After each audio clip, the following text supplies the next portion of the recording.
Okay guys, this time I will be going to show you how Ayan, hindi ako magpagpatuloy itong mga asong to ang iingay.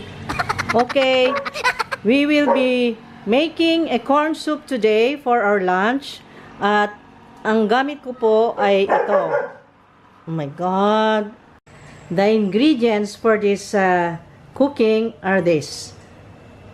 I have here, syempre, the corn. I have 2 cups. Ginayat-gayat, I slice it with the knife like that. And then I have here a little amount of pork. 1 slice of the pork chop, I slice like this. And then maybe this one is 300 grams of banamay shrimps. And I will be using the miswa instead of the sotanghon, kasi ito po ay para sa mga sensitive ang digestive system. Kasi yung sotanghon po ay mas mahirap ma-digest. Sumasakit ang tiyan ng asawa ko, kaya itong miswa ang ginagamit namin. Pero pwede nyo ring i-alter. Pwede nyo gamitin yung sotanghon. So, ang spices po ay ito. Meron akong bawang, ginger, green onions, carrots, the chili, the red onions, the baggy beans, at yan na po. Ito po ay yung main course namin mamaya. Ito po ipaparis ko. I am cooking the lunch for today. Today is December 11 already. At ito na, malapit ng Pasko, kaya magluluto na tayo. Pupunta na tayo doon sa cooking area, guys. Nakalimutan ko pong sabihin itong additional ingredient kasi nakababad po siya sa mainit na tubig. Ito po yung tengang daga. Ako po ay gugupitin ko po ito ng ganyan, maliliit. Hindi ko po isasali yung matitigas na parte. Ito po, tanggalin ko po yan. Yung pinaka-root niya, ayoko pong idagdag kasi matigas po.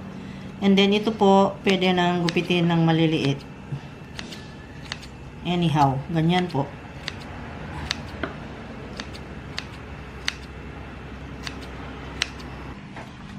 Okay.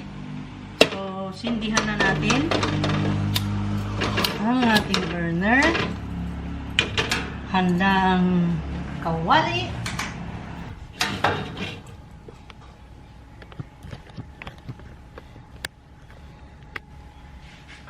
Okay. Lagyan natin mantika. 3 tablespoons para sa mga spices. Drop natin yung parteng taba ng baboy. Yung ginayat ko kanina na pork chop. Para mag-swimming. At para ma-extract yung fat. Ayan, ma-extract yung fat. So, isunod natin ito. Ayan.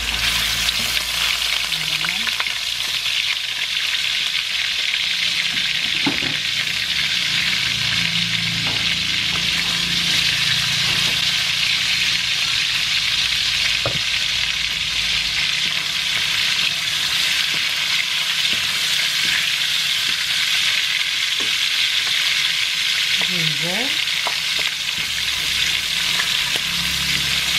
Hintayin natin mga amoy ang ginger. Ako pag nagluto ng mga soup at gusto ko yung aroma ng ginger na maamoy doon sa aking pagkain, ay uunahin ko ng paglapag sa kawali ang luya. Palabasin ko ang aroma like that, naamoy na, so sumunod na yung garlic.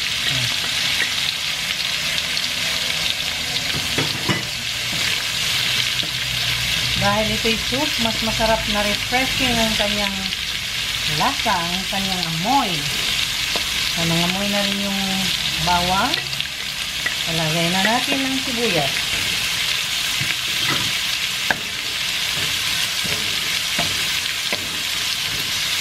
Tapos yan, ilagay na rin natin ang chili. Ayan ang chili.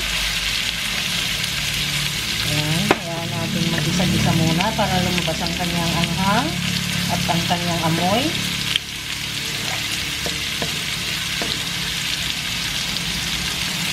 Ang bango na guys. Naku, ang sarap na ng amoy. So, ngayon, sunod ko na yung carrots. Ayan.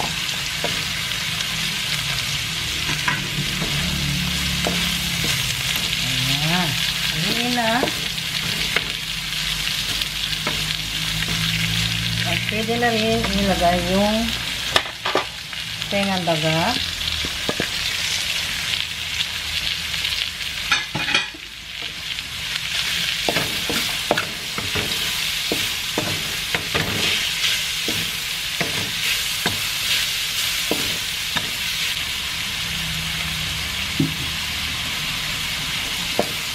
Sunod na natin ang corn. 2 cups of corn ang ginawa ko today. Ayan. Halu-haluin.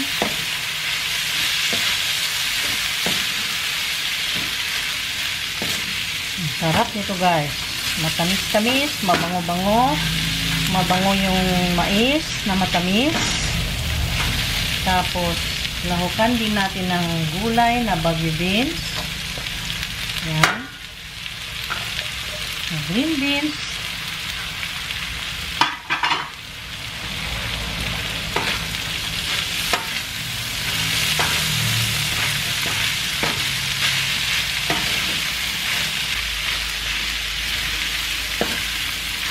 Ilagay na natin ang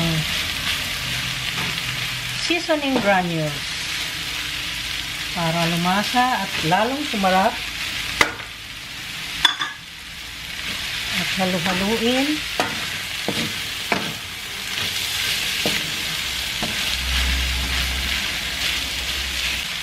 Lagyan natin ng patis. Mga 2 tablespoons. Ayan.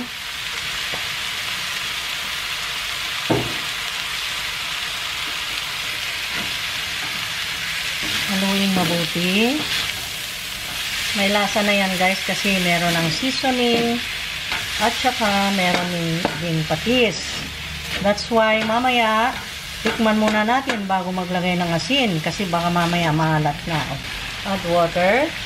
Ang water, guys, depende sa inyo kung gaano ka labnaw ang iyong soup. Ako, damihan ko konti kasi yung miswa ay mag-absorb pa yun ng tubig. Baka sabihin nyo, bakit miswa ang ginamit?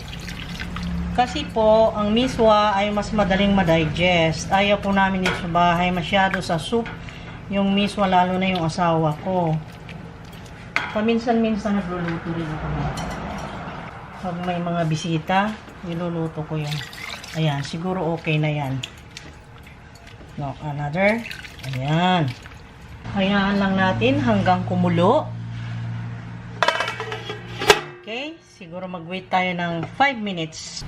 Okay guys, kumukulo na. So, tingnan natin. Wow. So, naluto na yung kanyang corn.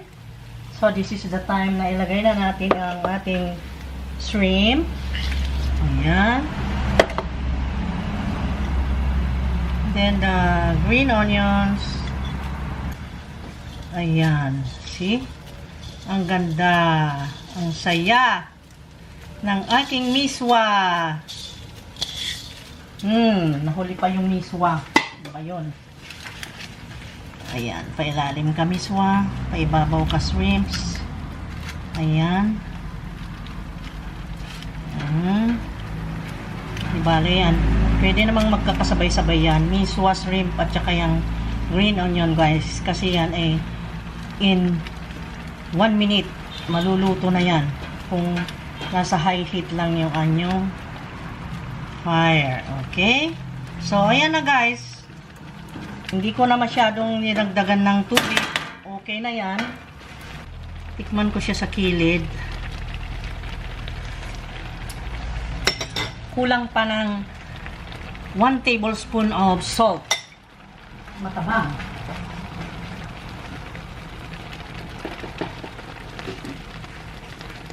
Matabang siya guys. Kasi take note, nilagyan ko ng maraming tubig kanina, di ba? Luto na to guys. Ayan. Hindi natin gusto na ma-overcook ang ating shrimps. So, that is luto na. Patayin ko na yung flame. kasi mainit pa ang kawali, baka ma-overcook. Okay? So, thank you guys for watching. Sana mag-like, comment, and share na itong ating nilutong. Wow! Ang sarap!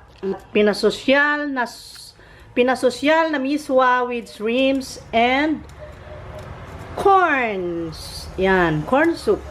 Paano tatawag natin dito? Corn soup with miswa and shrimps. Yan, ang sarap yan, guys. So, thank you so much for your supports, guys. At sana naman magkita-kita tayong muli dito. Paki-subscribe na lang kayo at i-click nyo na yung bell button para kayo ay ma-notify every time na merong bago. Okay? So, let's eat na! Yay! Ang sarap niyan! Okay, bye-bye! God bless! I love you guys!